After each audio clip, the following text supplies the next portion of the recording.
Hey, what's up, all you challengers? It's your boy Digon, host of Facecheck, here to talk to you about the sponsor of this episode, Facecheck. It's an app that helps you with stats, with items, with runes. So if you want to level up your game, click on the link below. All right, guys, so I'm just here to show you a little bit about how this app works once you are in game. So once you're in a game, you can have all of your information from Facecheck right here, your summoner spells, your item list, your runes, and all you have to do is press push spells, push items, and push runes, and it will change your runes, your items, and everything for you. So once you're in game, all you have to do is press Control Z, and once you press Control Z, the Facecheck application will launch, and here you have everyone's information going into the game.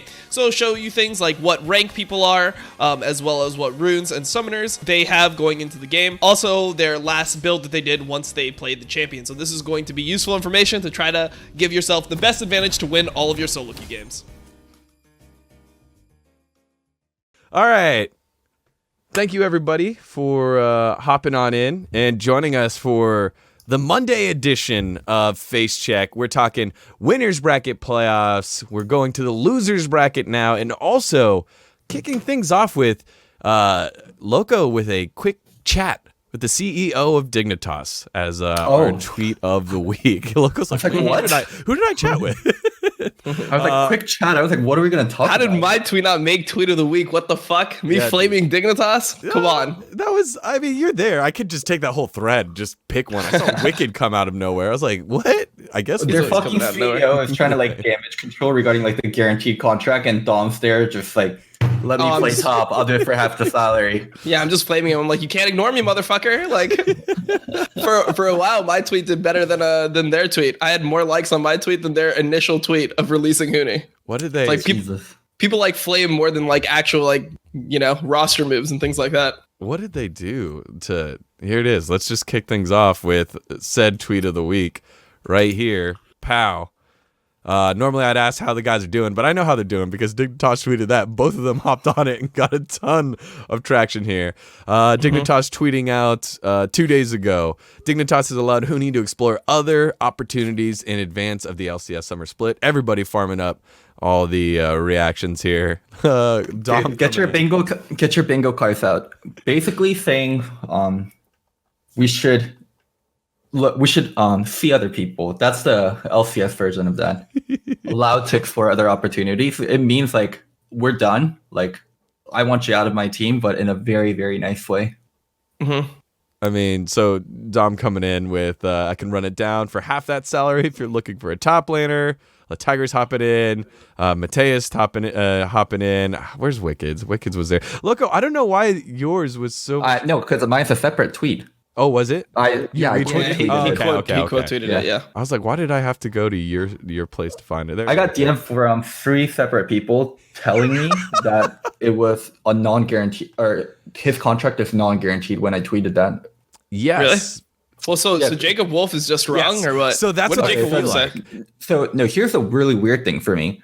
So let's actually explain the details of guaranteed versus non-guaranteed contract, because it's really fucking important here. Sure. Basically, a guaranteed contract means the amount you're promised will get paid out no matter what, like barring you killing someone or doing something outrageous. And for someone like Huni, who has an extremely high salary and is underperforming, a guaranteed contract is very, very player favored. So it's a really big deal regarding if the contract is guaranteed or not. And the big thing is, when Jacob Wolf reported this back in November, no one came out and said this was incorrect. Huni let it be. The CEO let it be. There was no one that was saying this is wrong. This contract isn't guaranteed. But now, all of a sudden, like people are coming out of the woodworks telling me it's a non-guaranteed contract. So well, I don't think that they would do this. If you were Dignitas, right?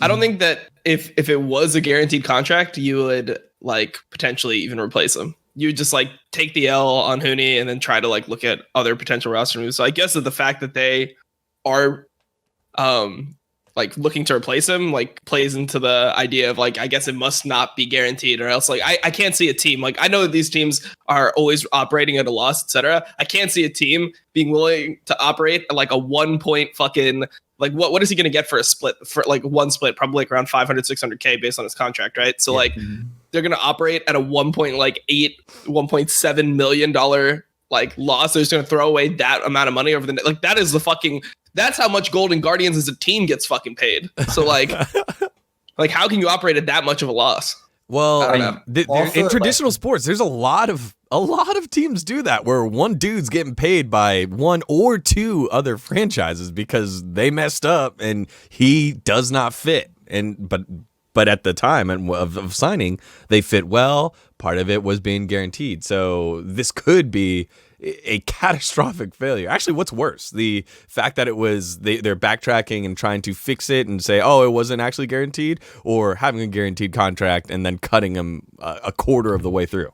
I definitely, what would be worse is if it's an actual guaranteed contract. Yeah, then and they if would be they're lying to lying. the public, Yeah. and they would also be like on the hook for the amount they're owed. Yeah. So even if it's a guaranteed contract, like they have ways out of it. What they can do is like talk to Hooney and be like, yo, we'll buy you out of your own contract. So instead of being on 2.3 mil for 2 years, how about we readjust it and we pay you a buyout and then we cut the contract now? Or they sell a contract to like another team, but yeah. they also pay some of the contract worth in the buyout itself. See, I only feel like that works if your player actually has like, you know, some type of passion to compete. Because if Hooney's just playing for a salary anyway, it's like, no, I'm not going to fucking take that. Like the only reason you'd want to be bought out is if like you want to go to another team and that you could like, you actually still feel like you have something left to do in the league. But if you're completely on retirement mode and you're just like trying to just fucking like phone it in anyway, you'd rather just be like, yeah, no, like I either play top lane here. I just like then he just fucking scammed the org hardcore, you know? So I think that Hooney's really got an advantage here if it's guaranteed no matter what. I think like Hooney has an advantage no matter what now, you know, like it seems impossible for Dignitas to spin this as like Hooney's so toxic that we have to boot him out here. So it just feels like it's not a fit. He's gonna get paid no matter what. And it's just another, even though Hooney has a history of bouncing around multiple teams. Like think about how many teams he's been on for as quote unquote star of a player he's been. Like he's been on a ton of teams and it doesn't feel like that's factoring in this time in this specific instance. Yeah, I think it is going to be a non-guaranteed contract. It's so crazy for the CEO to come out and lie, but also it's crazy for Jacob Wolf to be wrong. So one of these two statements is true. Jacob Wolf is wrong, or this Dignitas CEO is lying. I can, you know, it feels like... Oh my, so there's a middle ground somewhere. No. I just feel like Jacob Wolf has been chomping at the bit for an opportunity like this. Someone to challenge him that something isn't right. Yeah. But in a world of where Jacob reports on everything, could he have possibly gotten this wrong early on? That seems more likely than Michael Prinville just coming out of nowhere and just straight denying it. Like straight denying it, it's fact. That seems a little less possible. Yeah. No, I think that it's probably just going to be a not guaranteed contract, and maybe like it was just communicated to Jacob Wolf incorrectly. I mean, I think that's the thing about Jacob Wolf. It's like I like the story of Jacob Wolf, man. It's like people just used to fucking hate this guy when he first came on the scene, right? Because he broke all this news, and people weren't really familiar with journalism or how things normally like worked in the space. Where, you know, like people didn't understand that sometimes teams would leak information on purpose to journalists to get the information out there, so that they don't have to take like responsibility or credibility for like being the person that leaked it themselves. So like this guy started with like a bunch of hate towards him, and everyone wanted him to be wrong on everything because it was like, who the fuck is this random guy that's breaking all these stories? And then over time, he's just been right so many times. Like he was just right for like he earned years. his name. Yeah. He was just right for years and years and years. And then people just accepted like, okay, this guy just knows what the fuck he's talking about. So regardless of our takes on journalism or how it should work, like this guy has credibility as a journalist. He never like is putting out false information. There was even a while where like Reddit challenged him, and I just remember a Reddit thread where he just went in and he just like put like 50 times where he was like right in a row about like contract moves, and then people just ended up like getting off his case. So that's why this is like such a big situation here, is because Jacob Wolf has so much credibility about always being right about this stuff, and then the other guy is the Dignitas CEO. So yeah, it's like reliable sources.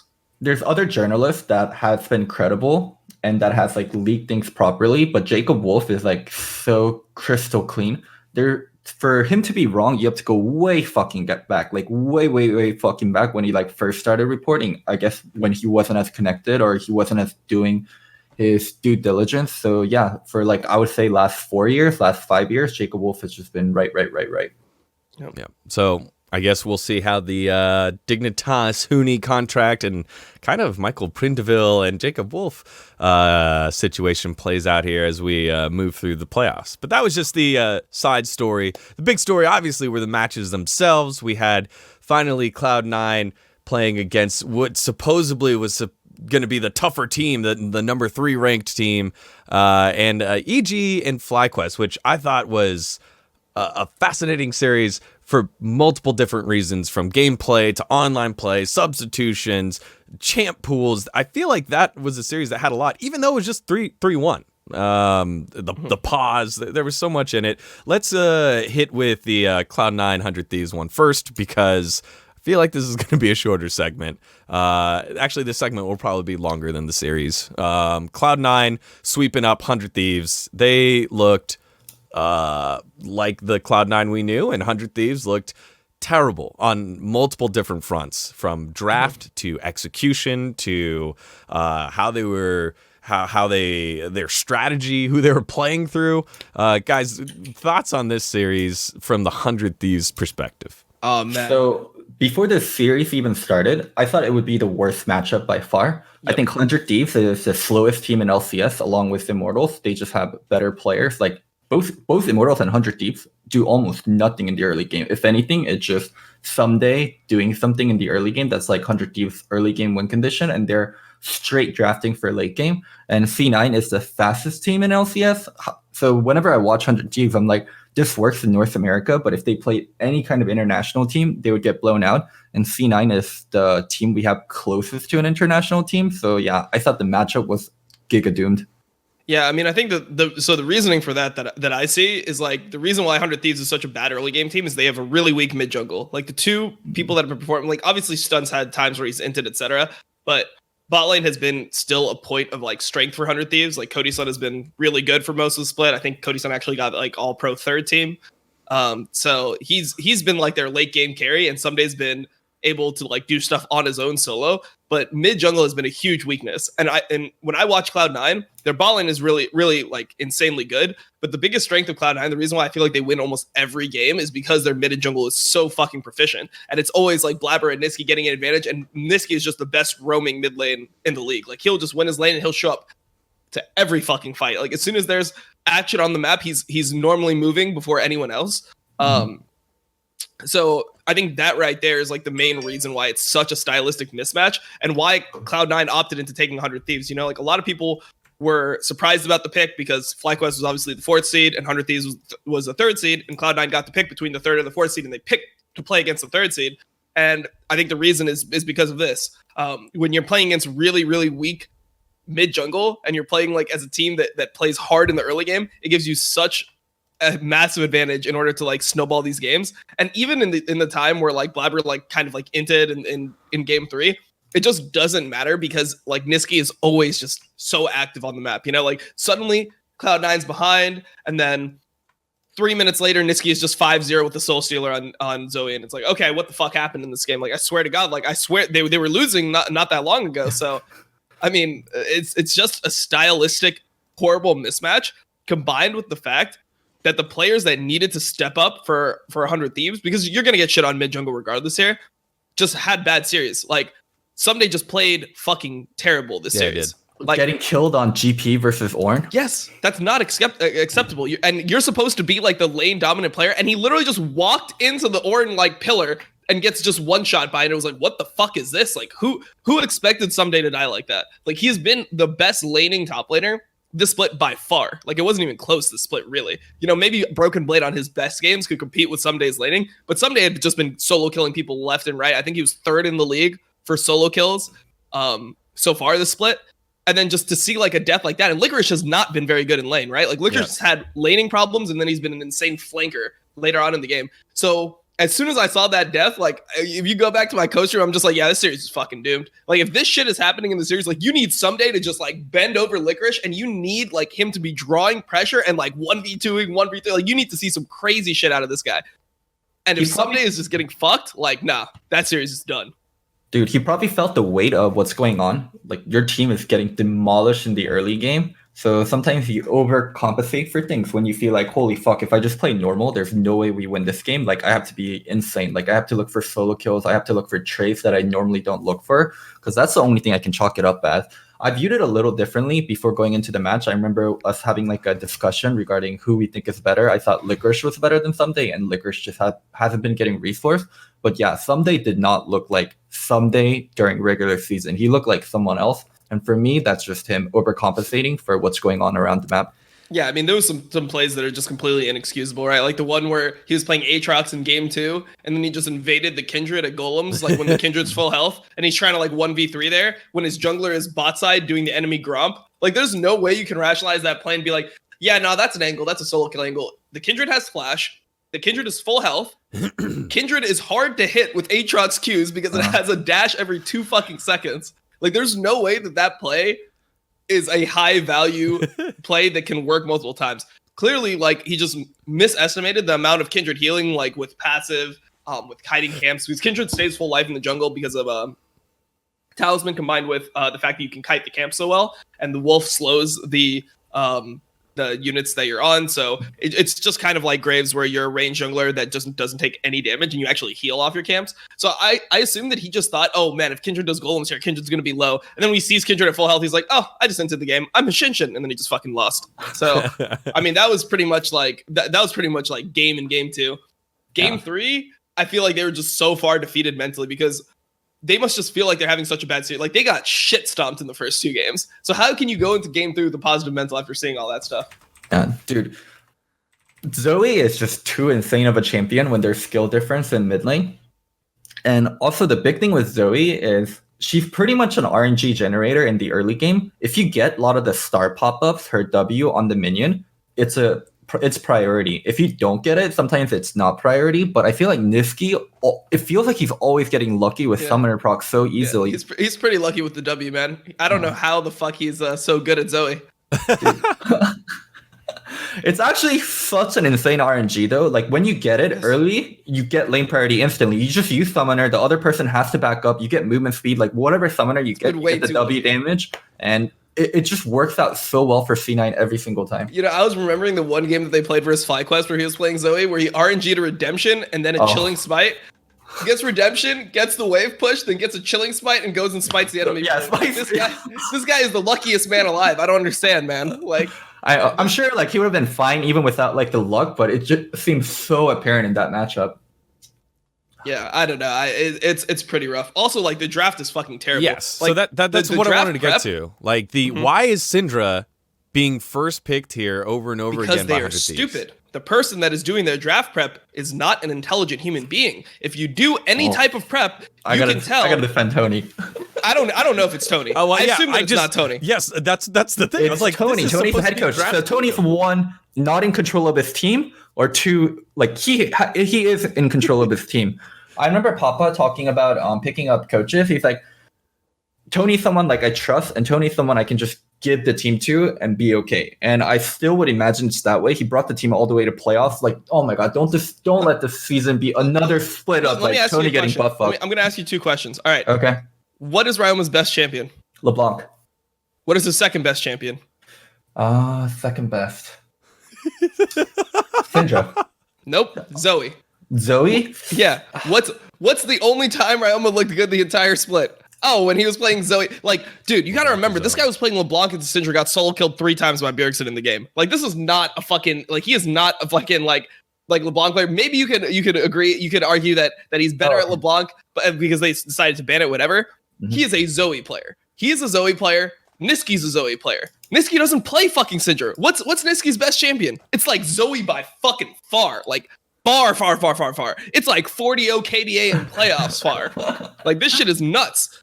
So you wanted them to contest Zoe a lot more? Yes. Zoe is the priority here. Not like you have 3 priority picks going into those drafts based on what's being left through. It's Zoe, Ornn, and Aphelios, and you got neither of them. How? I think their mentality is if we play the matchup where I'm Zoe and he's Syndra and they have Blabber, I'm going to get destroyed in the early game. Where if I'm Syndra, I can try to win. I have the more winning matchup depending on how the WRNG goes. That has to be the mentality. Like they both have to know Zoe's important as a pick, and then the only rationale I can say is, it's probably going to be way too hard to give them Syndra plus whatever jungle they want. Syndra Pantheon, Syndra Lee, Syndra Gragas, Syndra whatever. Dude, I would way rather play into like, if you're playing Syndra into fucking Zoe Nocturne, you must be so scared all the time after 6. Like you just get ulted and die. And when you look at how Ryoma had to itemize in that match, that's not a confident Syndra, right? Like any other Syndra is building still some form of penetration before they go Zhonya's. This Syndra is literally Ludens into Zhonya's when his team is getting shit stomped. This guy is literally just playing for KDA and not to fucking die in the game. He's going to do nothing with that build. Did you see when he ulted the Ornn in the mid game, in the first game? He ulted the Ornn. It did like 350 damage at level 11. Like Ornn was sitting there just face tanking the whole enemy team. And he wasn't even like tanking like, responsibly, where he's got his backline dealing damage and he's absorbing for his backline. No, he was just running into them 1v5 and just like laughing at how little damage the rest of their team did. Combined with that, they went Ginsu's on the Callista in that game. So it's like, oh, you have a bunch of magic damage into a Locket Abyssal Mask Ornn with 4k HP. This motherfucker just cannot die. Like it was such a horrible like way to play into C9. It's like, oh, we're just gonna give them all their fucking power picks and we're just gonna beat them at what they do well. Dude, you're not G2. Like you're not G2 where you can just give everything to the enemy team and just attack their strength. Yeah. You need to mitigate some of C9's strengths through the draft. And you just did nothing to do that. Like I think game 1 and 2 was them trying to be like, we're going to make our late game play style work. That's how we beat C9. We survived the early game and then we're going to be able to win. But like the drafts, so like there's so many different things you can do. So here's another idea that you can have. Leave up Gragas. Blabber's a really fucking good Gragas, right? But if you're playing Zoe into Syndra Gragas and you first item Merc Treads, that's significantly better for you than if you're playing Syndra into a Zoe Nocturne and you're just like permadead after 6. Or if you're playing Syndra into like Ornn Aphelios Zoe late game. Like how is the Syndra going to do anything here? Like you almost, when you play Syndra, you almost want them, like maybe the Pantheon ban could have been like a better idea there. But just the idea of like giving them a jungler like Kindred into Trundle, like where the matchup is like not playable at all for the Trundle, giving them a jungler like Nocturne into Sejuani. Like they just drafted like a bunch of junglers that have 0 agency, 0 ability to fight early. And then they combine that with a mid lane that is like based on kill pressure, right? Like the big. But that's who they've been though. They've been that team. Yeah, and but they're fucking bad at that. Like they're good enough to get to NA playoffs with that. They're good enough to get third in NA with that. Like that's the state of NA. Honestly, like. But look at the games. Like you can't just like you can't view it as like, oh well, we got here doing this, so like this was the you have to understand why you were winning, right? You weren't winning because you drafted Syndra into CLG's Echo. And then you got solo killed mid lane level 4 by Pole Belter. That wasn't like, nice, Syndra first pick priority. Like, we fucking did it, boys. Like, that is not that was not a point of strength in your draft. Sure, you won with that draft, but you didn't win because you drafted like that. You won in spite of drafting like that. And it feels like they didn't make that like connection at all. They're like, nah, first pick Syndra every single game. Oh, does this guy play Syndra? Is it actually priority pick? Ah, fuck it anyways. Like, we beat CLG with it. It must be good. It's like, no, please try to adapt and progress as a team. That's all I'm asking for. So that's interesting, and at least you've kind of at least defended why Syndra was there as first pick, because I watched that draft in game 2, and the casters, they both were like, all right, they got themselves a position where they could pick the Ornn or the Aphelios. Oh, it's Syndra. I think. Oh, dude, I think this is doomed. Game 2 was so screwed. There's like so many counter picks going on, and 100 Thieves draft is so exploitable, like the Trundle Kindred matchup you talked about.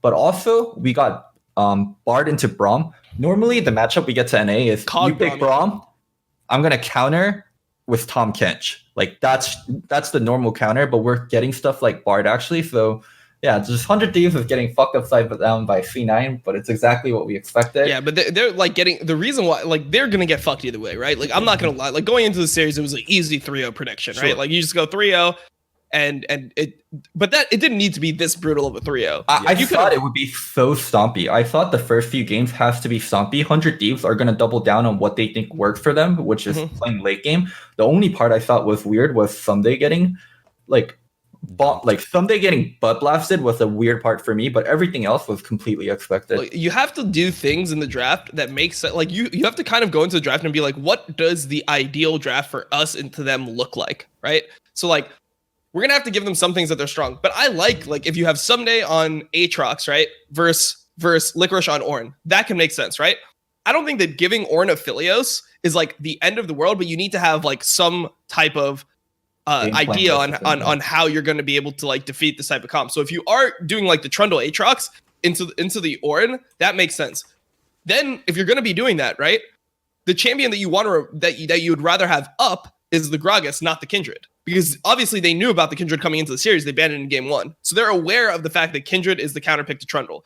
And 100 Thieves is one of the first team that started just blind picking Trundle. Yeah. They're like, yeah, we just play Trundle like regardless. We don't care if there's a tank, anything. Like Meteos is good on it.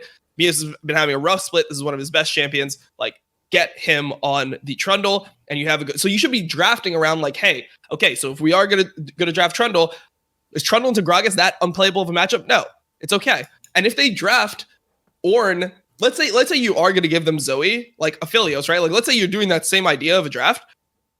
Giving them Ornn, Gragas, Zoe is at least full magic damage heavy, and then you have like a win condition, right? Like, you can maybe split push with the Aatrox, have him like go Merc Treads, MR, Merc Treads, like MR runes, and then Spirit Visage third after Cleaver and Death Stance, and then you actually have like some type of like strength into like what they have, or they just won't draft like that. Then they just won't pick the Gragas. But they're like afraid of picks because they're like, oh, this guy's so good on that. This guy's so good on this. This guy's insane at that. It's like, okay, you're gonna have to give them something that's good, but at least try to force them on comps that don't make sense. Where it's like, okay, they're all playing things that they're good at, but like, if they pick them all together, then they have a really like exploitable win condition by us. So let me touch on this a little bit, okay? Oh, well, that's my whole thing. This feels like one of those moments that you've talked about as coaching, where it's like, all right, we're getting booty blasted. I just want to make something comfortable. I want them to make them feel comfortable on what they're doing, and it just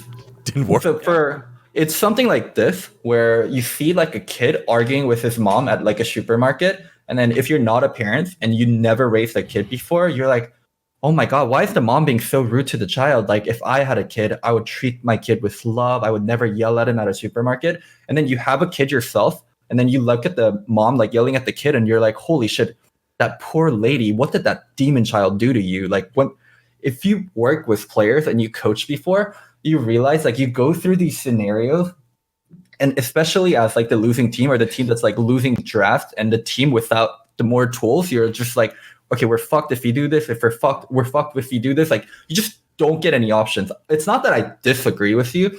I'm sure 100 Thieves had the same talk that you've had. And then a player like said, oh, this matchup is unplayable. Oh, I can't give this. Like, there was something that was said. Yes, because they're like to go into that draft. Yes, of course. They were like, but Blabber's really good on Gragas. It's like, yeah, well, guess what? He's really good on Kindred too. So like, like, he's not going to be the fucking... I'd rather... They say for shit like, I'd rather play versus the Kindred. I'd rather play... At least we can kill Kindred. Yeah, they'll say something like that. But it's not even that. I bet you it's like a discrepancy between...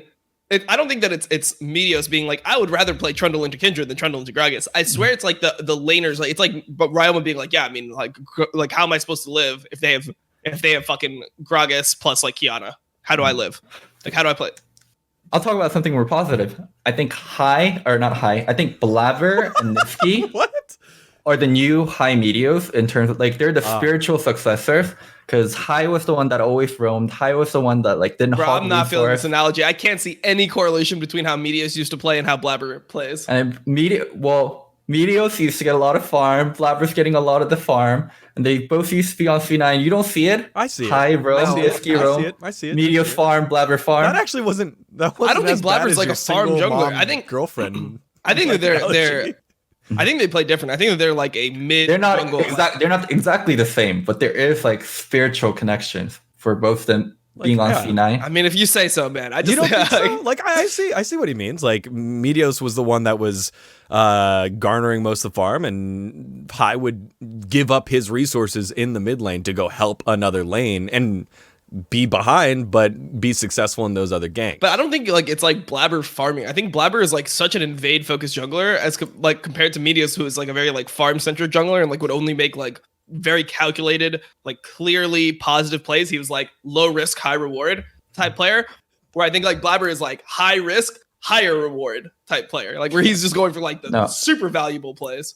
I agree with you that Blabber and Meteos feel really differently and their play styles really different, but they're both enabled by their mid laner, and I think their mid laners play extremely similarly. So then maybe the better analogy is Niski is the spiritual successor to Hai. Like this is the first time that I mean, I see like the correlation because I feel like the game's just moving in that way because I would say this last year. I made this point on like I think Summoning Insight that we were on last year, which was like Duanbi feels like the Chinese Hai. Yeah, like that's how he plays, right? He's like the Chinese Hai. Like Hai was never like the give me Syndra versus Orianna. I'm just gonna outclass Bjergsen as a better mage player. He was like, hey man, just give me some weird ass fucking champion. Give me Fizz, give me Zed. Yeah, give me Fizz into him, and then just like come gank my lane after 6, and then that would be like the advantage that he'd get there. And then I think that Niski is like trying to like model himself after Duanbi. Like I mean that's something that he said it. Yeah, he said it publicly, etc. And then you can just see just watch Niski's pro view, see how many timers he spams, and then go watch his pro view from 2019, see how many timers he used to spam. He's literally which I think is a really good way for Niski to like evolve. I really like seeing players take on a new approach, and it's working for C9. Like Niski's like, hey, this guy I went to Worlds, that guy out fucking performed me. Like, let's see what he's doing. What can I adapt of his into my play? And Niski has advantages over Duanbi in certain areas, right? Like I would argue that Niski is a more like skill shot, like he's more on like the mage side of things than Duanbi, where Duanbi is kind of like a power player where he just wants to play things that have like guaranteed CC and just take good opportunities and like stomp you, or like he just like understands like when champions have power spikes and he really just abuses them by just like being up in your shit. Niski has like, you know, like I'd say that Niski Zoe would probably be better than Duanbi Zoe. I mean, Duanbi doesn't play a lot of Zoe right now. He's mainly playing like Silas and shit in LPL. Silas but like into Rumble, baby. Yeah, exactly. So it's like you can still try to be like, hey, I'll never be as good at Duanbi. I'm not going to be a better Duanbi than Duanbi, but maybe I can like take some of the things that I was better at and like incorporate it into my own play. So I don't know. I think that it's a really like good thing that Niski's done for the team, and you can see how the effect on everyone else, right? When your mid laner is playing like this, super active, super like present in the game, always roaming, looking for opportunities, and like I can just see, dude, there was one thing that I saw in the first game that I thought would be like so fucking annoying. I tried to put myself in the game. When Sejuani did the path of red to blue, Niski just showed up and was warding his blue and just like saw the Sejuani in his own jungle at like 2 minutes and 10 seconds. You know how fucked up that feels as a jungler? It's like, wait, he's just here looking at me?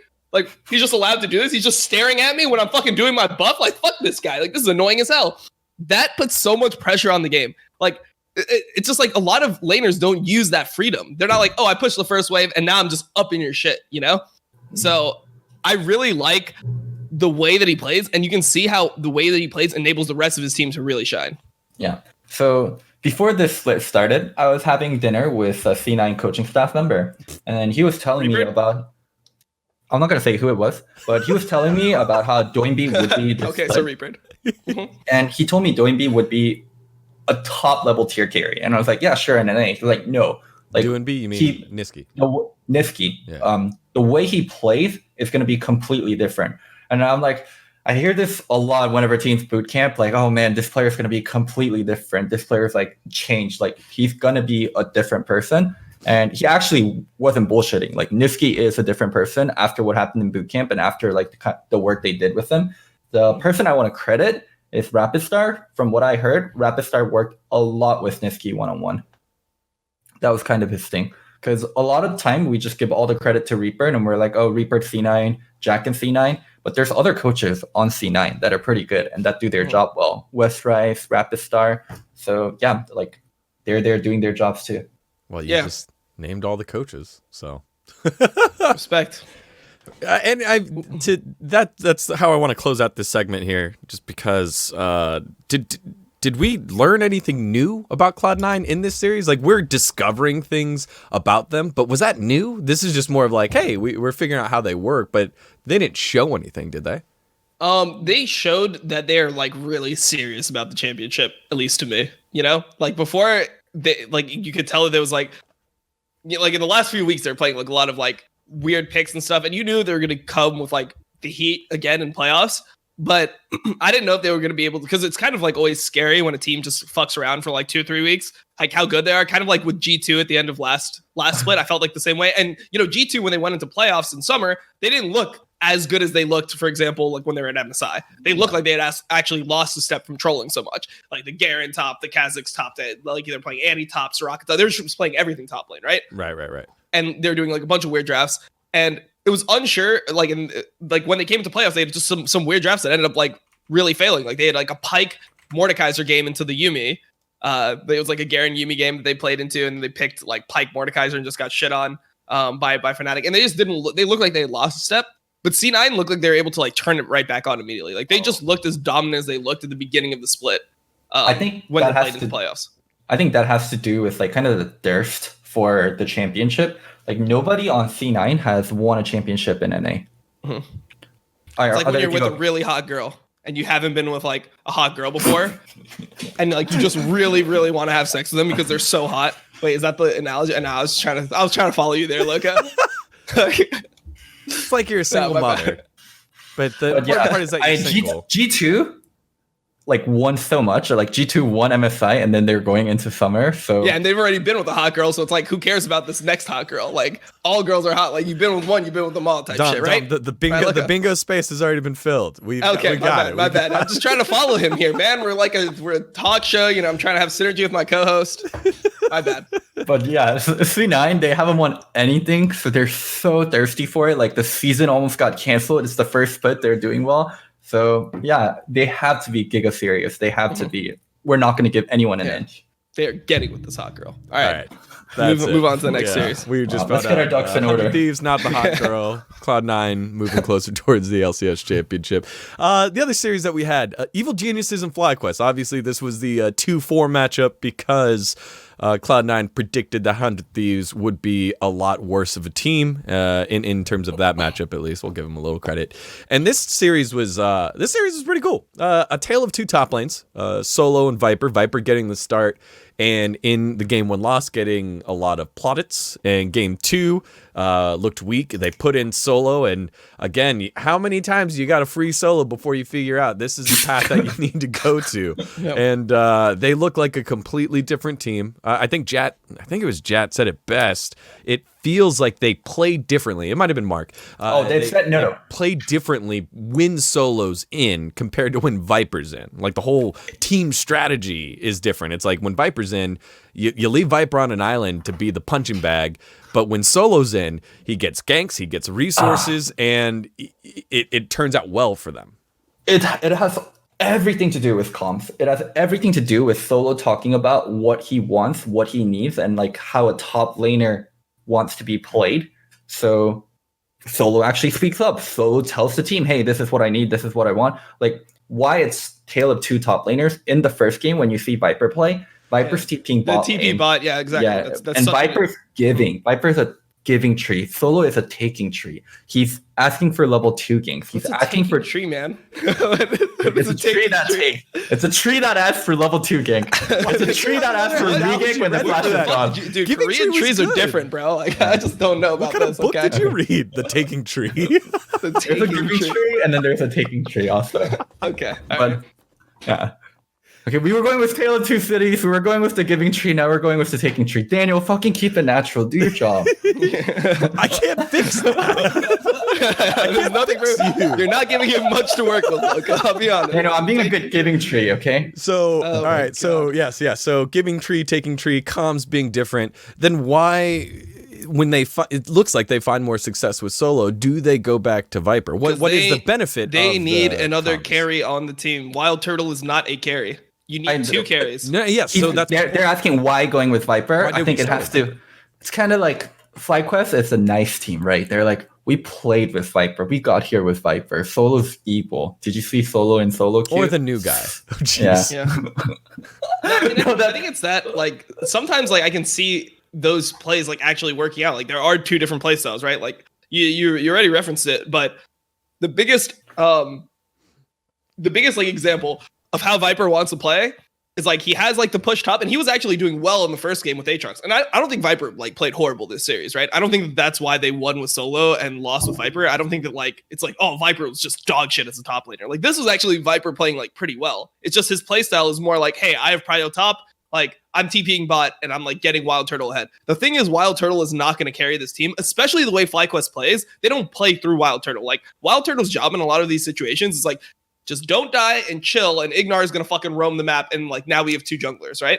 So that's why they play best when they're on things like Rakan, and you see him going for all those flanks. Like they're not a team that plays with Rakan as like, oh, we're going front to back with Rakan, and we're like engaging, and then he's like peeling back the AD carry. Like if you watch Zeyzal, for example, when Zeyzal plays Rakan, he is not flanking. He is normally just like on Bang, like, hey, I've charmed them up, like I'm back, I'm shielding Bang, you know, and then it's like Bang's like supposed to like cut through the fight. FlyQuest doesn't play like that. So like having this idea of like, I think that Viper's playstyle is not inherently bad or necessarily it's bad for FlyQuest. It's bad when your AD carry is battle. Exactly. I don't think it's inherently bad. I think it's bad in this situation because you don't have a carry AD carry that's going to take over. Like I'm sure that that players like Piglet would love a player like Viper, you know? Like I'm sure that a player like Bang would like a player like Viper, you know? It's like, give me the resources, sack your lane, like I'm going to carry this fucking game later on. That's what Kumo is. Kumo is better Viper. Yeah. Well, I don't necessarily know if he's better Viper. I think that Kumo has just like a better team by a lot. Mm-hmm. Like, but that's the role he's playing. He's the sacrificial lamb on the team. Like he'll draft stuff like Ornn, he'll draft stuff like Aatrox. I know there was like a brief period where he played Jace, but he reminds me a lot of Lorlo, like a player that came in that was like kind of bad and that was really new to the scene. That was a carry player. He used to be a ribbon one trick, and Lorlo used to be like a Nidalee and a Fiora one trick, and then he gets shoved in a tank role and he gets taught how to play tanks and how to let the AD carry. And they're just playing very similar roles. I see a lot of parallels there. Yeah, I mean, I think that Viper, Viper had that solo kill on the Rise, like in the first game, or was it the second game? I'm not sure. But one of the games, first game he got a solo kill on Rise. Like I thought Viper was actually like performing better now than he did before. But this is the type of situation where I assume they just did better with Viper and scrims, and that's why they let him play it. But once you're 0-2 down, and I always view it like this: if you're 0-2 down in a series and you're playing a 6-man roster, you should always you should always on game 3 give the other player a chance, because you need all that shit. Yes, you just need that refresher on your team, because your mental is going to be so fucking bad after losing that like at least somebody else that doesn't feel like a loser yet, you know, like when Solo comes in, he's like, yeah, you guys fucking lost 2 games, like not me though. I'm 0-0, you motherfuckers are 0-2, so like I'm feeling good, I'm ready to play. In their head, they're like, it was all Viper's fault. We have Solo now. This is funny because the analogy didn't come through on the broadcast either. This is just you make a change for a spark. You're looking for a spark on the team, and Solo came in that super sub role and made the team look different. Whether it was a mental reset or a different strategy because Solo's there, he looked good. So let's kind of wonder what it's going to be like if they had the whole series. Yeah, I want to talk the games a little bit more in detail. Let's like go in order. For game 1. That was just pure fucking AD carry difference.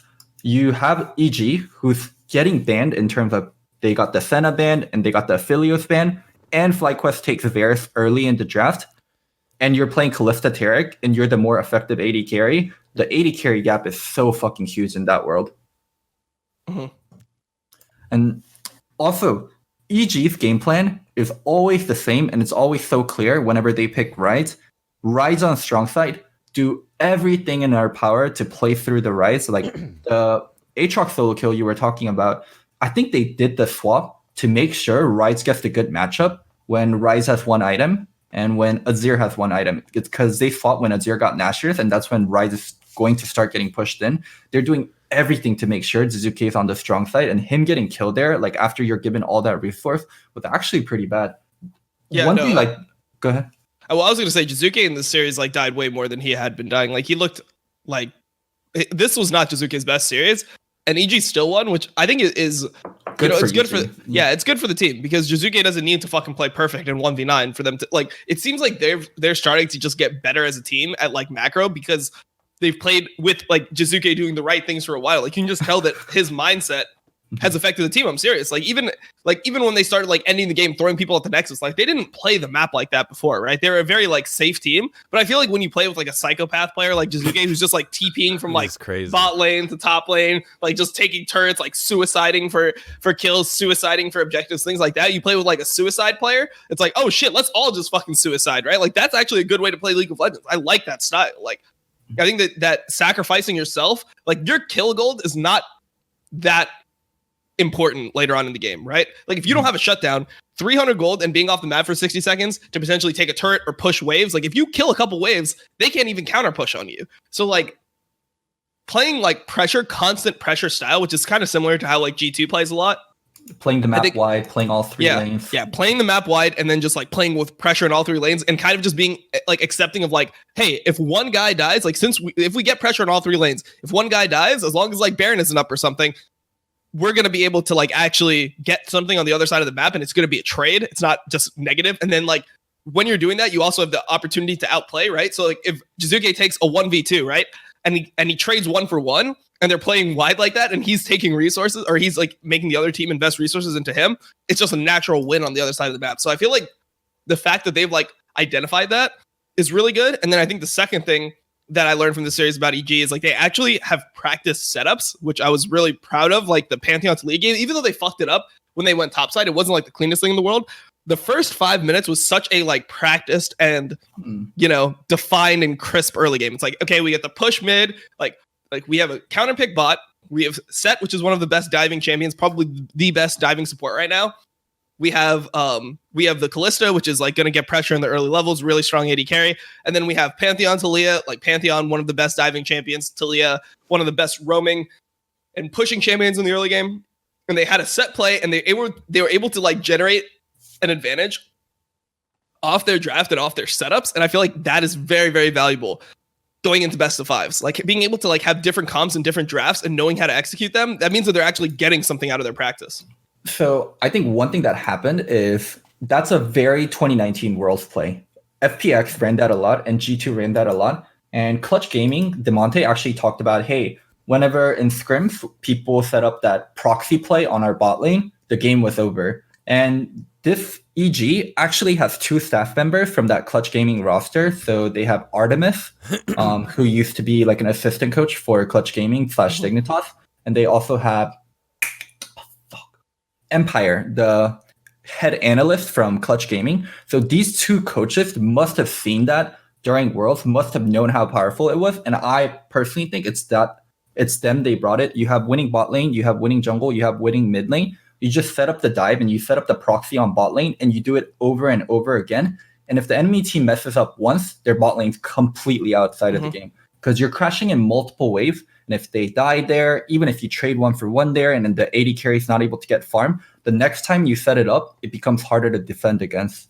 Yeah, exactly. And I think that that's one thing where, when Flycoast reviews that game, you'll learn a lot about like just drafting. Like you cannot draft losing mid early, losing jungle early, and hard losing bot early. Like you have to have some advantage somewhere so you actually have like the possibility of fighting that. You can't give all those champions because if EG executes that perfectly, there is no counterplay. Like you will die on the turret, so the only play is you just move back and EG like stack the wave properly, etc. Which is that just shows like Bang's experience that he knows things like that. I feel like a lot of AD carries aren't that good about like timing, like hey, waves, yeah. we're crashing with we're crashing on the third wave, right?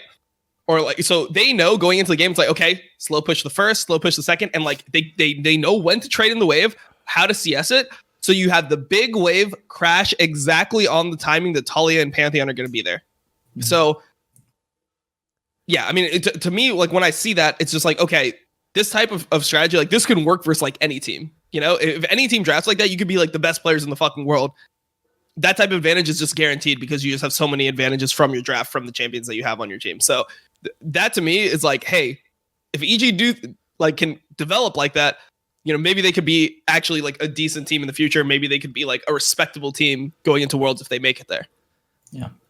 And another thing that I noticed on the Artemis point is like, I don't know how much to credit Artemis with this, or it could just be coincidence, right? But the one thing that Clutch Gaming was good at, right, was the Herald swap, right? And then you're talking them doing and then they have a set play here again. So that to me is like, hey, dude, this guy was a coach of 2 teams, and these 2 teams that he coached at least had set plays, which is what I feel like is really high value as a coach. Like if you're able to like get your team to do like a play and you can practice it and you can execute it in game, like I like having that on your team. So I don't know if it's coincidence, but like it could be credit to Artemis that they actually have this.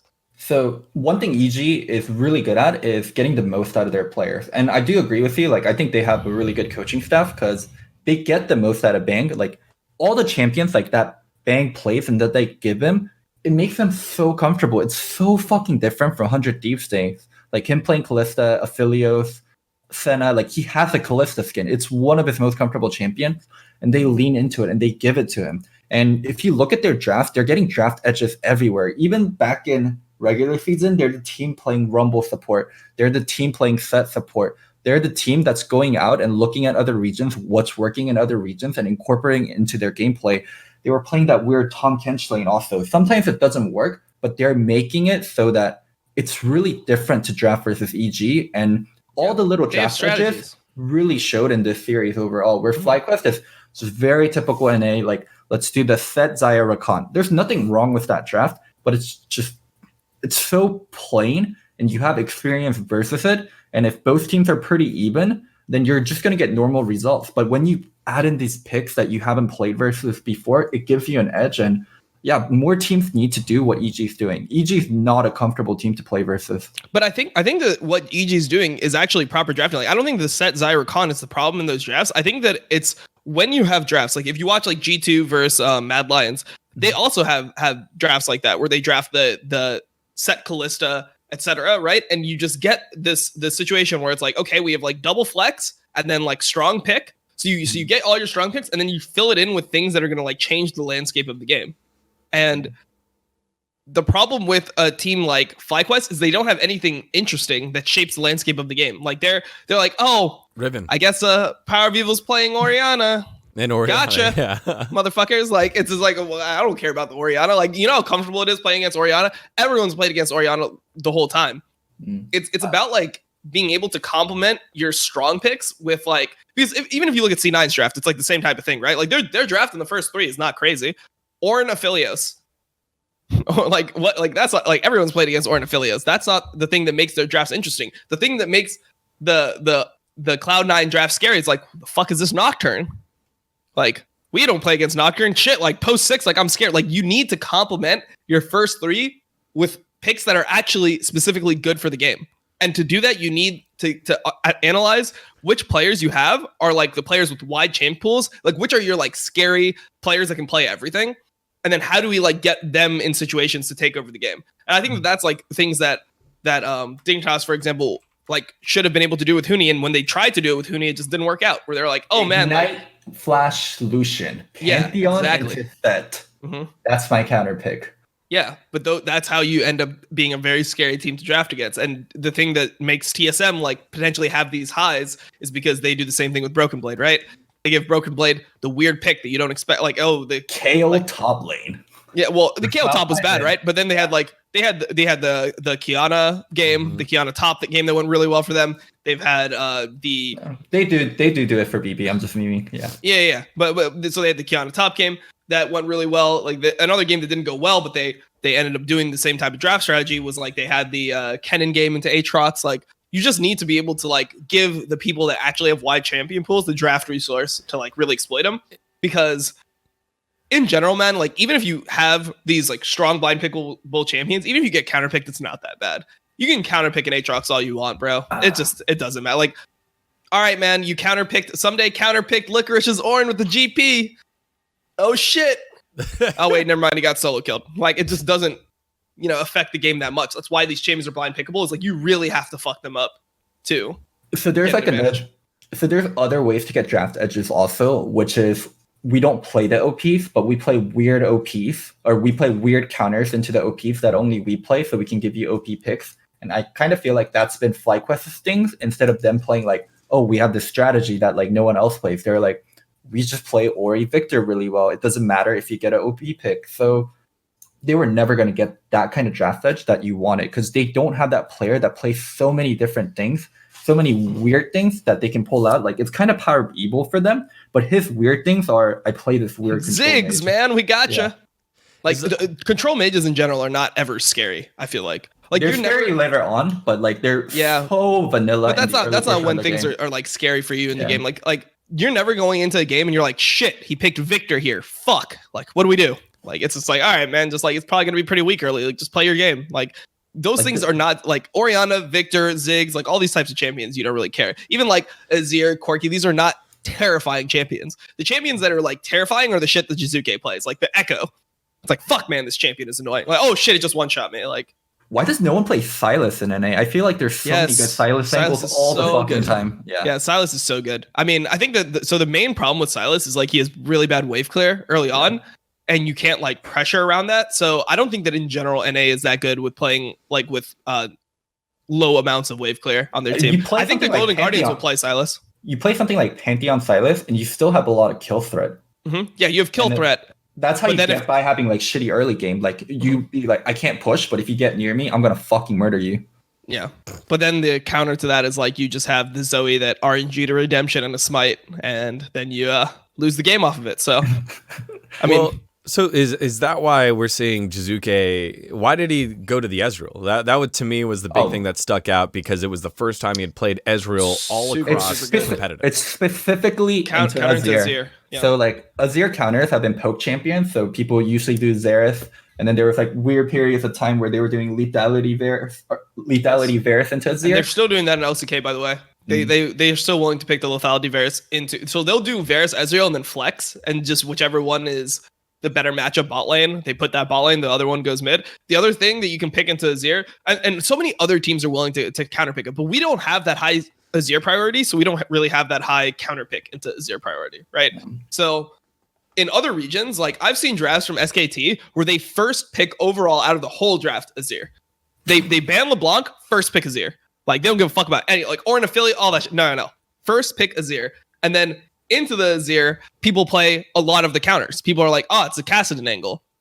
Oh, like maybe we can play like Ezreal here. Maybe we can play Varus here. Like that's how other regions draft. We don't have that high priority on Azir that other regions have. We're like, Azir is a must pick, must ban, super OP, whatever. The team's that's gonna be playing a lot of Azir, because Syndra's gonna be banned every game versus TSM. You're gonna see Bjergsen Azir, by the way, in this next series. Like if they leave it up, Bjergsen will play Azir, and they're gonna pick it probably in the first 3. Azir's OP because to play versus Azir well, or Azir's OP in NA specifically, to play versus Azir well, you either have to poke or you have to flank really well. And NA teams suck at both. So when everyone's just ball group up team fight, Azir's a god tier champion. Oh, the other way to beat Azir is split push, but most NA teams suck at it other than EG and C9. Mm-hmm. Yeah, I was gonna say EG. I mean, we saw what 100 Thieves. I honestly don't think that 100 Thieves should be the favorites into TSM, even though they beat TSM in the last week of the season. I have no idea what TSM to get. Like, what kind of TSM are we going to be getting? Is it going to be? That's a perfect segue because that's what I put on the thing on the title. Which TSM will we get? TSM has 8 out of 9 weeks gone 0-2 or 2-0. So which one shows up this week? Thank you, Loco. You read well, they went 0-2 last week, so they're going 2-0 this week. And then they're going to go 0-2 because it's actually a 5-game series, and then they're going to win the last game. So it's going to be 2-0, 0-2 in the same fucking week, and then they win the last game. And then they're going to lose in the next finals because they're only going to get one game, and they're going to go 0-2, and then, yeah, now they're fucked. It's over for them. No, wait, they actually get to finals off that logic. Oh, yes. Holy shit. 2-0-2. Yeah. We cracked the code. Yeah, we cracked the code. Holy fuck. TSM is in finals, guaranteed. And then loses 3-2.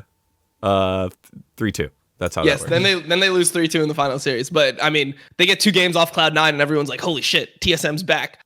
Man, if we get TSM versus C9, please. Bring back best of 3. Please, my career needs it. Please, my co-stream needs it. Please just give me TSM versus C9 in the finals. Let me co-stream that. Please, man. A 3-2 C9 game. Oh my god. Damn, Dom didn't care this much about LCS without coaching. Yes, no, I didn't. I'll be honest, bro. I did not. I 100% did not. I don't even give a fuck saying that. To talk about TSM, because we've seen so many different TSMs. We've seen the TSM that beats Cloud9 extremely cleanly, very little mistakes. And we've seen the TSM that loses versus Immortals. They can't get anything done. There's 2 different TSMs And yeah, I'm not sure who's going to show up for playoff. And I'm also not sure this kind of like online play is good for TSM. I think online is good if you have really good synergy and you have good discipline and you have everything figured out. Like for teams like C9, I think online, offline doesn't matter very much. Like they're very disciplined. They're not like G2 just because it's online. They're not going to go crazy and have extreme high kill games. But for TSM, I'm really worried what like the online playoff format is going to do to them in terms of their gameplay. See, I think the thing that 100 Thieves is going to get baited into is like versus C9, I think they might have learned something. Versus TSM, I feel like they might be like, okay, I think they might double down on the whole Syndra bullshit because they might be like, hey, into TSM, like we can first pick Syndra. I think they ban Syndra. There's no way they give Syndra. You don't think that they on blue side ever first pick the Syndra again? They might actually because it is into Bjergsen. So that's like what I think like Bjergsen's not going to play Echo. Bjergsen's not going to play LeBlanc. He could play LeBlanc, I think. But he hasn't touched LeBlanc ever since they lost on it versus Immortals in the earlier weeks, and after that he's just like, I'm a Syndra blind champion. So I think that it could be they could just go Azir. Like that could be a fine pick, or we might see like, I mean, I hope that we see what like I would love to see something like the like Aurelia plus ganking jungler. I felt like that was a good look for TSM when they went like Aurelia plus Gragas. Syndra. Oof. Dude, it can happen. No, I don't think it's from what they've been doing though. I don't even think it's that bad. What did they play? It's not bad though. It's how what did they play Aurelia into when they did the Aurelia draft? Orianna. Orianna? Yeah. No, Aurelia into control mages is amazing, but TSM just hasn't played that way, and they also haven't given Dardog these kind of aggressive junglers that we want him to be playing, like the Gragas, the Pantheon. It's been weeks since he's touched those. He's been almost exclusively Jarvan Sejuani. That has to be your advantage. That has to be, but like they haven't touched it at all. Like, so all of a sudden, going into playoffs, they're going to switch up. You know what 100 Thieves is. C9 exploited 100 Thieves so hard here. You know what they are, right? Like they are a team that can't play the mechanical junglers that well. They don't want to be playing the Gragas. Don't give Meteos Lee Sin. He can't play that champion for shit. No Lee Sin for Meteos. Like he wants to play like Trundle, Sedge, shit like that. That gives Dardoch the chance to like take over the game. Please, Dardoch, just show up. Like, snap out of whatever fucking mindset you have right now where you're just locked into only Jarvan Sejuani and play some of your fucking counters. Like, exploit the fact that this guy cannot mechanically compete with you and you have mechanically better laners. Like you cannot tell me, like, there's no world you can tell me that Ryoma is going to be a better laner than Bjergsen in this next series. Like, I just don't fucking believe it.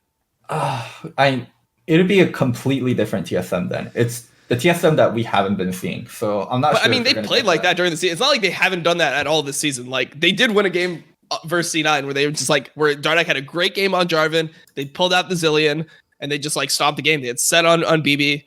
I feel like they can just do that. So Bjergsen, 5 games on Syndra. He has 3 champions that he's played 2 games and then like 7 champions that he's played 1 game. So he has the wide pool that we expect, but one of those champions that he's played twice, Azir in the last 2 weeks, 0-2. So finding a counter for the Syndra or figuring out what they are going to prioritize. The 2 wins were Ornn and Aurelia in the mid lane for those champions that he only played once.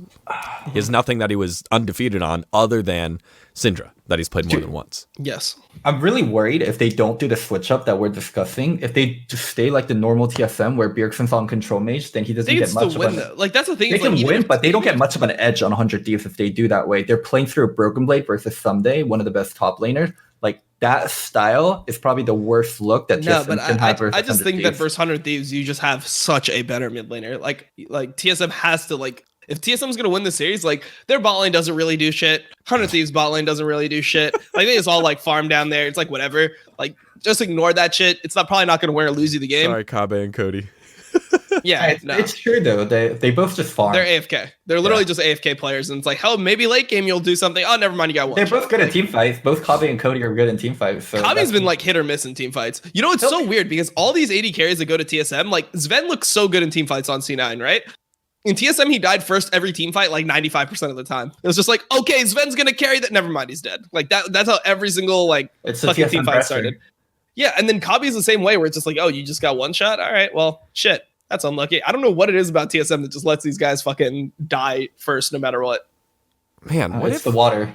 What if what if 100 Thieves pull a TSM and pick Ornn mid?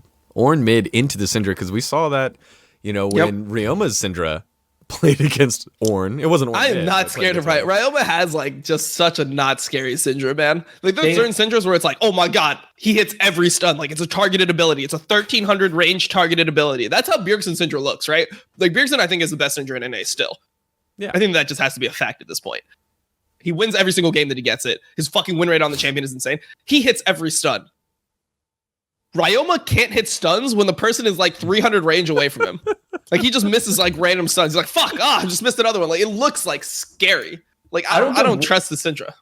In the overall like theme of the discussion, I don't get where you find this confidence that TSM will just play through Bjergsen and be successful with it. I'm so worried like for this matchup. You look at he was 8-0 in Penta. He's 5-0 on Syndra. Bro, he literally was. Why do we erase like the last week of play from? Because the last week they went 0-2 and then they've lost. Wait, no, but the last week. Whoa, let's just talk about the last week. Sure. 100 Thieves played versus TSM, and Bjergsen pentakilled and was 8-0 and 4 items when Ryoma's dumbass was two and like a third. Because I don't even consider having a broken stopwatch as having a third of an item at that point. He had a Seeker's Arm Guard. And Bjergsen was on Death Cap, Void Staff, Nashor's Tooth, Leandri's, all right? Like, there was a massive mid gap in that game. And anyone that tells you otherwise just didn't fucking watch it. TSM threw that fucking game. I can't imagine them being a worse. Like, they looked so much better like than 100. Like, if you look at both of the games they played, TSM was a better team than 100 Thieves in like 80% of the time that they played each other. Do you really think that like 20%, just because they came back in one game through like Aphelios, that suddenly makes that 100 Thieves a better team? Like, I think that TSM's the favorite going into this. And if TSM loses, then they are going to get hard flamed because they should win this matchup regardless of seeding. Like, this is not like it's a third versus fifth place team. The third place team was 12-6. The fifth place team was 9-9. No, it's like it's a 10-8 versus a 9-9. Like these teams pretty much had the same record, and TSM threw so many games. Like if TSM just won that one game against 100 Thieves, the seeds would be reversed. TSM lost to CLG, the 2 Immortals games. Like how much did TSM throw? So that's my thing with it. So I think 100 Thieves is going to have the better scaling draft just due to that's what 100 Thieves does. They always have the better scaling draft. They draft for that. When they gave over Ornn Aphelios, they had the better scaling draft. Almost always. That game, there was a weird game. There are times where they get weird and they're like, oh, we're gonna try to 1-3-1, like the Tom Kench LeBlanc game where they're picking fucking Tom Kench into S02E11. So yes, they do like full on dumbass drafts, but most of the time they have the better scaling draft. And TSM are so prone to throwing, like the whole Dardock thing, and even sometimes Broken Blade. They engage fights where they have no business engaging. And they're garbage at closing out games. So you have a team that's consistently throwing and that can't close versus a team that likes going late game. There is a world where I feel like TSM's the better team, but just due to how that playstyle works and where their weaknesses are, it's a really bad matchup versus 100 Thieves. Really?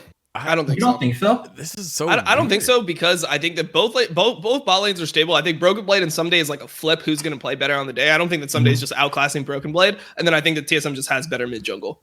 Like I don't see where 100 Thieves is a better team on any spot at the map. Maybe top lane. TSM throws all the time and they can't close out. Yeah, like, they need to get a lead. And they like, are they going to throw 5 games? Are they going to throw 3 games out of 5? Like that's next level throwing.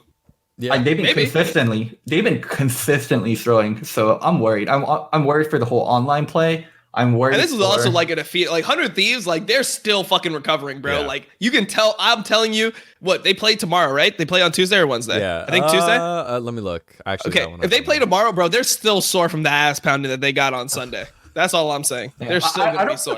That shit doesn't go away in a day. No, it's FlyQuest Golden Guardians. They have an extra day to recover. No, put some prep H on it. The whole FlyQuest Golden Guardians it's a Tuesday. It's when Valorant gets released. They're coming in with a limp. That's all. And they're like, no one's going to be watching League of Legends, so we're going to need to kill a series. Do we kill the TSM 100 Thieves one, or do we kill the FlyQuest Golden Guardians one? And it was a no-brainer. I just feel like if you don't play through their biggest weakness and one of your, if not your biggest strength here, there's just hell to pay. It just it feels like, and we got to see 100 Thieves and their adjustments, and it looked like ass. Whereas TSM, they have so much, I think, experience in terms of, hey, we've been through long series. We know how to make changes. We should be able to fix this. Dardoch playoff buffs too. Dardoch playoff buff. He's always been good in playoffs, though. You have to give him credit for that. Dardoch's been really clutch. One thing about Josh is when Josh sees a good engage, he doesn't mechanically fuck up and he doesn't hesitate. So it's a really powerful tool in playoffs.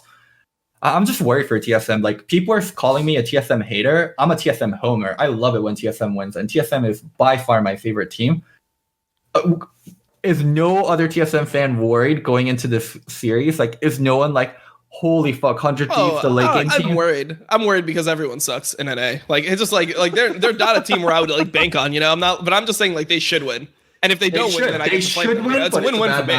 It's great for us. It's great for us. We can either flame them if they lose, or they win, and then we get like a more exciting series. Like, okay, Loco, I'm gonna try my hand at this. It sounds like you're dating a girl and you've invited her to dinner multiple times, and she says, "Yeah, Yunsup, I like you a lot. I think it's great." I'm just not ready yet. You know, and then she's like, "Oh, something came up," and now she's like, "Wait, I want to go to dinner with you," and you're like, "I don't know, man.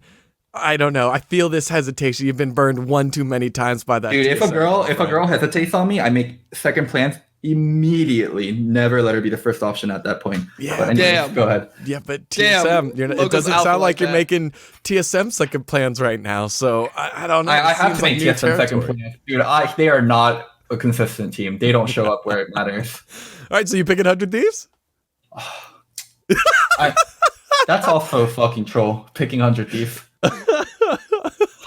I don't know, dude. If you pick, I am picking TSM in this series. I'm picking TSM. This is a clear I'm gonna go TSM. TSM. I'm not gonna even go 3-2. I'm gonna go 3-1 TSM. They'll throw one game, but they should not lose all these 100 Thieves, man. Come on, 100 Thieves. This team is actually good. They got third seed. They're supposed to actually be good. Fuck this team, man. I am a 100 Thieves hater. I'll be an Immortals. Like, teams that play like 100 Thieves and Immortals, I will hate them until they are out of the league. I just will never. Those are the teams that beat like TSM, though. That's where TSM's weak.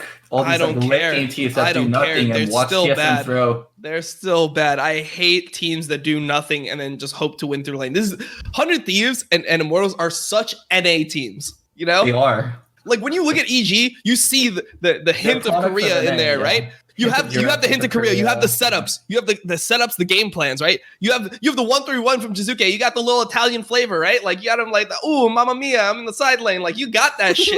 That's the type of shit that you need in order to fucking like win games and like win series. Like, you need a little bit of that flavor. TSM has a little bit of flavor. Immortals and 100 bland as fuck. Yeah, they think ketchup is spicy. I don't know, man. Immortals has a ton of French in there. They have flavor. Nah, that's some bland ass flavor, bro. They're like that escargot that you get at like a fucking like 50. You get the $15 escargot at some budget ass French restaurant. Yeah, dog. Like, God damn, like, now this isn't some delicacy. Right, I'm eating a fucking snail. All right. Well, 100 Thieves, TSM. We got TSM here. Loco still undecided because 100 Thieves. I have to pick TSM. There's no way in like I can't pick 100 Thieves, but I'm not as confident as Dom. I'm really fucking worried. Like, whenever I watch TSM play versus these teams, yeah, it's because you like TSM as a team more than me, and I'm just ready to flame them. Like, I'll give them favorite because that's even more reason to flame them after they fucking fail. You know, like, it's like, oh shit, I can double down on the flame now. Like, it's like, please TSM, I'm hyping you up. Please just let me get the chance to fucking flame you. Oh, it's just, and if not, I'm friends with Peter, I'm friends with Peter and Lust. And when they lose, I know how fucking stressed they're gonna be, and I know the ways they lose make them stressed. Oh, definitely. Oh, it has to be the worst way to lose because you're like, why do we keep on throwing? Like, because there's no way to really like analyze throwing. It's like, okay, so we had the game plan, we had the better draft, we were winning 90% of the game, and then everyone lost their Baron. mind. We're 10k gold up, and we threw, and we didn't end the game. It happens once, and you're like, oh, that's a fluke. We lost 10k gold lead. That'll never happen again. And then it happens like 4 more times. You're like, maybe we have issues. Like, maybe we actually just like have a mental block when it comes to that point in the game. Yep. They need Daddy Reggie. Time for Daddy Reggie to show up for playoffs. Oh shit! He's got to come in and tell Dardoch that he's shit, just like he told Acadian that he's shit. Don't ever play Gragas. Let him know. Don't ever play Gragas. All right, that's enough on this. Let's close things out here with some Golden Guardians and FlyQuest. FlyQuest, can they bounce back? Are they starting solo? Battle of junglers here, Santorin and Closer. Again, I think this is another interesting series. Unfortunately, no one cares this is about not it. an interesting This series. is interesting. No one cares about this series. Riot, I actually think it will be a good series. I think it will be. when See, Valorant fucking comes logo. out, because they know no one's gonna watch this. No one really cares. I'll watch this shit, bro. I don't know. I think that this will be a pretty good, like, close series. Like, I don't think that either of these teams are really. There's like, gonna be insane. Dom, his co-stream, and then the Golden Guardians parents, and then the FlyQuest parents and their loved ones, and that's gonna be it. Is Keith Fuck part that. of that or not? Fuck It's that. gonna set records for the lowest viewership during playoffs. Really? Yeah, for sure. There's gonna be Valorant on. I guess it is a Tuesday. I think that that's and probably it's- affects And the it more. matchup, it's like no one gives a fuck. Like literally, no one will watch this shit. I don't know. I'll watch this shit. I think that people will watch it just because, like, I don't know. I just think it'll be a good playoffs. series. I think it'll be Dom in close his head is like, yeah, FlyQuest and Golden Guardians are so fucking irrelevant. But Dom also in his head, but that co-streaming money though, people need to be hyped. This is a really good Well, it's matchup, not- well, guys. shit. Let's watch this. This is a really great matchup. There's a lot of Dude, great. honestly, yeah. I think that the people we that should be like excited. actually, I just think it will be a close series. Like, I don't even think that it like it's like really exciting in terms, like, I don't think either of these teams like have a chance of winning playoffs. I think that this team, whichever team advances from this, that's the fourth place team. You know, like that is the fourth place team, almost guaranteed. But I still think that this will be a close series, and like it could be like just exciting in terms of the quality of the games, because I think the teams are relatively evenly matched. Yes. And I wasted time watching a 1v3, butt pounding fest earlier. So I don't mind watching this, assuming that it's going to be actually closer. So closer with closer. Here with Golden Guardians, what do you think is their game plan here against FlyQuest after what they saw? I think that they give interesting looks. I want to see things like the Golden Glue Silas again. I want to see them like have unique win conditions. I mean, they beat this team. You got to remember, Golden Guardians beat this team in the last week, right? Yeah. And the way they did it was they put Hanser. I think Hanser was playing Ornn that game, or he was playing like some type of reliable top laner. Maybe it was Monster, Aatrox, whatever. they're all the same. yeah, whatever. Like they all look the fucking same. So he was playing some shit like that, and then the Victor TP or the what? Yeah, it was Victor, right? Victor TP top for the dive, and then Golden Glue got an advantage on Zoe and was able to like win through that. I think that the main thing that this team has to do is somehow try to avoid Ignar from getting these insane flanks onto players like FBI, because FBI is really good at damage dealing in a fight if he's left He's untouched. really good at dying. That's He's also really bad about handling pressure from like other, like when people are flashing on him and shit, it scares him. Like he actually looks like terrified. So great in lane. yeah. Has a tendency to randomly die out of nowhere outside of Yes. So that's why I also think it will be a good series, because if Golden Guardians gets the advantage, I think the Golden Guardians should get the advantage on a team like FlyQuest early game, right? I think Closer's been like a really insane juggler early game. I think that Power of Evil doesn't really play early game champions. Like most of his champions that he plays are like, Victor, Oriana, etc. 3 items. Yeah. So, I don't know, and also I think that it's going to be a really good top lane matchup. I think we're going to get Solo versus, and I think that was the Viper game actually that they played last time, right? So I think we're going to get Solo versus Hanser this time, which I think should be pretty close. It's a grudge match. I value them both as like pretty similarly skilled top laners. Like I think Hanser has the like laning prowess to deal with Solo, which I think that's Solo's They strength hate as well. being compared to each other. Oh my god, it's gonna be so fucking funny. Yeah. Yeah. Both of them, Why? they think they're so much better than the other player, and they hate being compared to each other. I could see Hanser thinking he's way better than Solo. I can't see Solo thinking he's way better than Hanser. But then again, You don't know Solo. Then. Oh, no, I do know Solo. How no, can he you thinks say he's- that?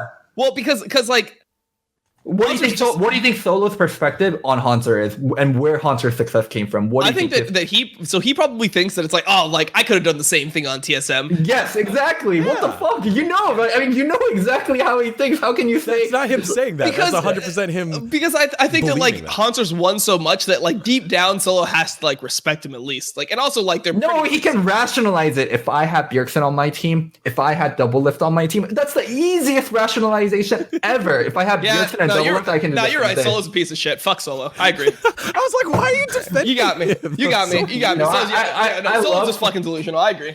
I love Solo, but it's the easiest thing for top laners to fucking rationalize. I could be Hanser. It's so easy for anyone to say that Regardless I could of be what- Hanser. No, it's so fucking easy. Yeah, but regardless, I think it's going to be a fucking close matchup. Like, I don't think that there's a difference in terms of these players' skill.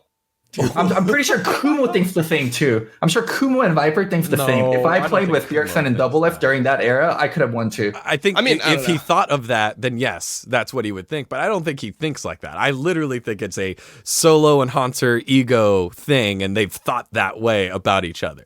Like that makes sense to me. But I don't think Kumo. Don't throw Kumo in there. He looks Kumo doesn't really care that much about other players. That's the thing I like about Kumo. Is like he's the type of player where he's just like, oh, I'm just trying to fucking get better, right? Like I'm just trying to improve and like stay in my lane, whatever. Like he doesn't think about it like, he knows. Oh shit, he knows if you talk. No. Like I've actually like that's why he doesn't give a fuck that I've been flaming him for so much. Is because he's like, yeah, no, I fucking ran it down. Like I gotta just try to not run it down. I gotta just try to get better. Like he doesn't compare himself. He's not like, oh shit, I'm like the 9th best like top laner. Okay, now I've been playing better recently. Maybe I moved up to the 7th best. Like that's not his mindset. His mindset is like, oh, I just need to fucking just keep on improving. I'm a rookie, like etc. Like he just wants to become a better player. And a lot of people have that mindset. And I think that that's actually the best mindset for improvement. I think when I talk to not Blippo, care about external and to just view yourself like drive.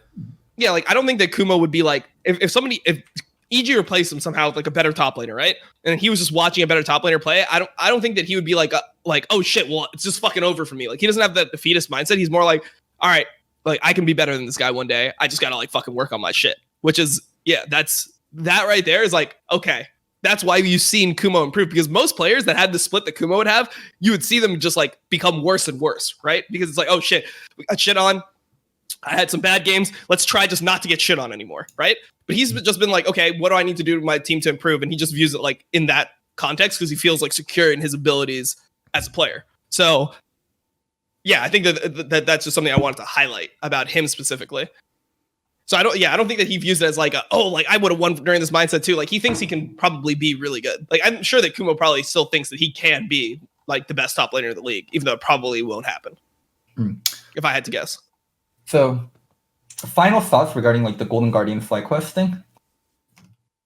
Who wins? Like who wins? How you think the match is going to work out? FlyQuest wins like 3-2, but FlyQuest looks like they should lose at the end of it. Like Golden Guardians like loses in a way where you're just like, God damn, they should have won that shit, but they just fucked it up. That's how I think the games are gonna go. Fuck, I should have gone first. I think Golden Guardians will win majority of the early game. They're way more proactive of a team, and they're gonna get leads through draft. But ultimately, they're not gonna be able to close out. So yeah, I think it's gonna be 3-1 FlyQuest, and Golden Guardians winning majority of the early game. I think it's gonna be a resurgence of a player here from FlyQuest because there isn't as much lane dominant pressure elsewhere, and I think it's Ignar. Ignar finally shows up and is able to have a big. He was doing well in the EG series. Like I thought Ignar engaging on Bang was so core to them winning. Like his recon is so fucking different. His recon's really fucking aggressive, and he looks for R flash more than any other recon. The other recons, they just look for like the REW, but Ignar loves hiding outside of vision and getting that R flash. Plus I think he does it to a fault though. The team looked really good. The other thing that we didn't get to touch on it that much during the EG series, the pause. They had a 30-minute pause with a chrono break and then another pause nice. It was so good for viewership, man. You have no idea. Oh, bro, I put like 3 ads. These guys talk. Let's go. What were we talking about? My bad. Let's go. I lost my mind there for a second. I started blacking out. All I saw was green for a second. Oh, yeah, because we're talking about FlyQuest, right? No. Yeah. We're talking about the trees. Yeah. Like, FlyQuest, before that pause, that series looked like it could have gone to 5 games. So I think if they start solo here, this FlyQuest team just looks different. Well, what do we do when Viper starts?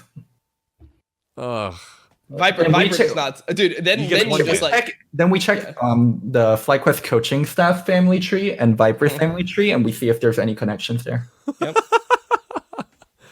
All right. Well, there you go. Golden Guardians, FlyQuest. We all have FlyQuest moving on through and taking the victory. And that's it. Shorter episode this week because there was only 2 series played. And we do our projections for next week. We'll be back again on Thursday, right? Thursday, guys? Mm-hmm. Yep. So we'll be back again Thursday to touch up on the matches that happened and then preview the Saturday and the Sunday game. I think it's on Sunday. I think Friday, Saturday is Academy, so it'll be Academy during that time frame. The other thing that I just wanted to touch on before we close out, Valorant, Loco, Dom, you guys gonna play? Yeah, I got in. Did you get in? I didn't even apply. I will never play a game like that. I'm just waiting for a game that's not a fucking shooter. It feels like every big game these days is just a shooter. It's like Apex, Fortnite. Well, League of Runeterra. Yeah, but those games like didn't end up popping. Like every game that everyone's excited about, or like every like I guess action game that comes out is just always a shooter these days. It's so weird. Like I want the next MOBA to come out. I'm so tired of all these shooters. I don't think there can be a next MOBA. There's not a MOBA that can overtake League of Legends or Dota. It's so saturated. Maybe. I mean, I think that.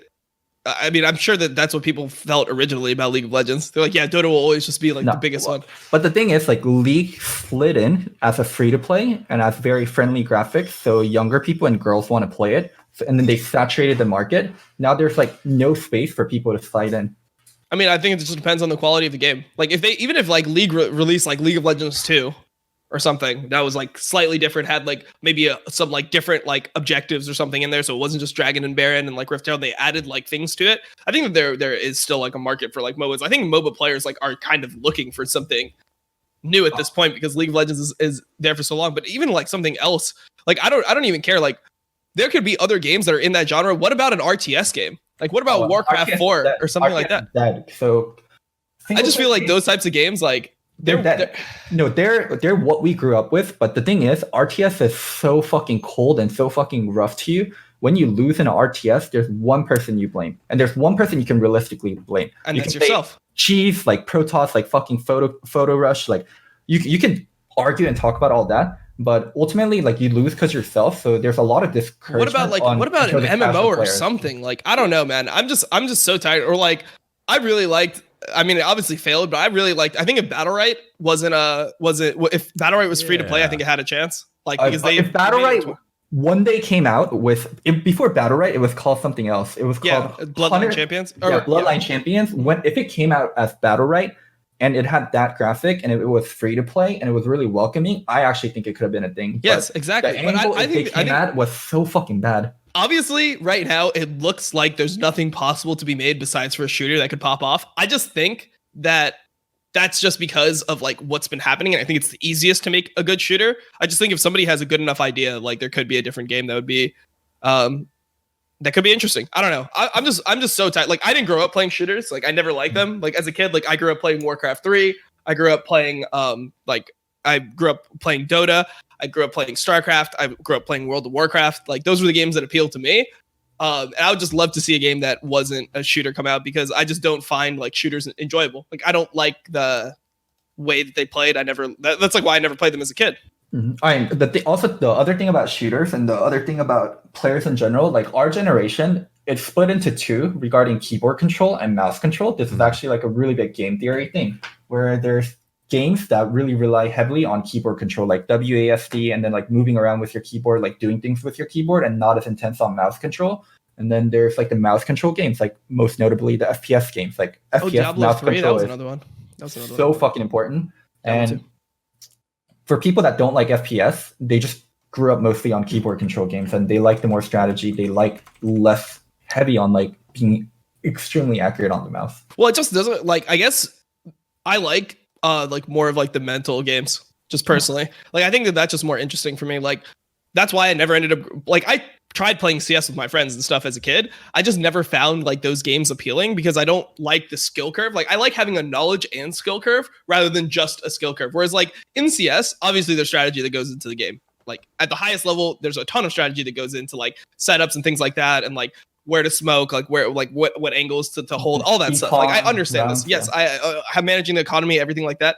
But it is definitely more heavy on mechanical precision and accuracy, I would say. Than just click F. Yeah, it's just like at the end of the day, you always have that as like a fallback. Whereas in League of Legends, like Warcraft 3, games like that, you can get yourself in situations where you're so far ahead in the game where it doesn't matter how well the other guy plays, you're just guaranteed going to win. So, I mean, IMT and 100 Thieves are great examples of you don't have to be mechanically strong to pick up games. I mean, we meme on them, but they do smart things to make sure they can win those games. Yeah.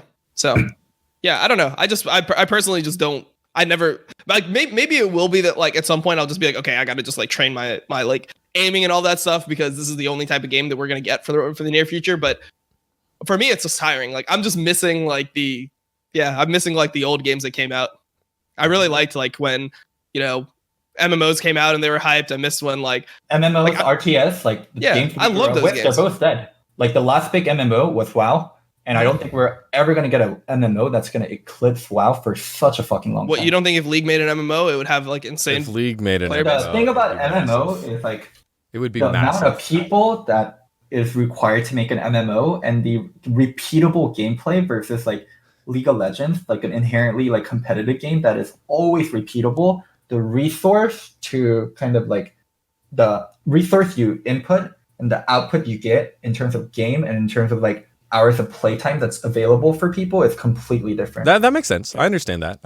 If it's a repeatable game, you don't need someone to continually create new shit other than There's people like talking about Final Fantasy 14 or like fucking old school RuneScape as like, or the new RuneScape. Like there's been big MMOs like WoW is WoW.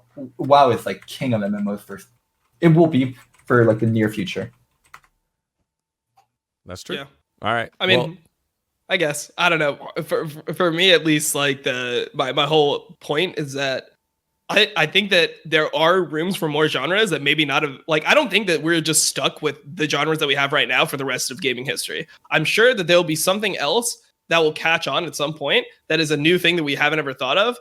And that incorporates more of like the core elements that we enjoy about like games. yes, you know? but that like, literally just happened like 2 years ago with auto chess. Like no one ever played that. So I think Dom's right. But it just feels like to be a massive success.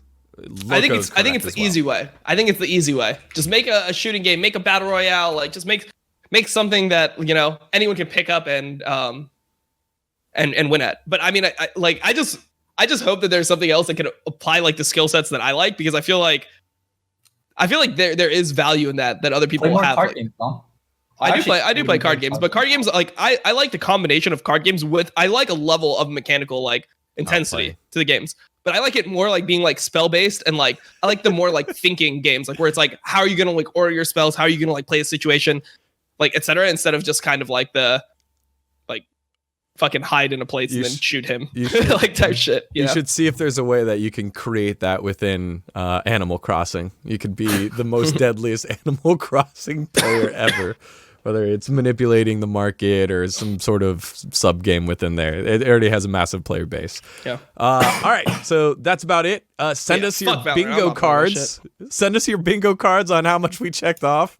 Because I feel like you guys got a full episode in like a little chunk of an episode. I'll be streaming Valorant. Dom will be watching the matches. I'll watch the matches too, I guess. And thank you guys. We'll catch you guys on Thursday for another episode of Facecheck. See ya.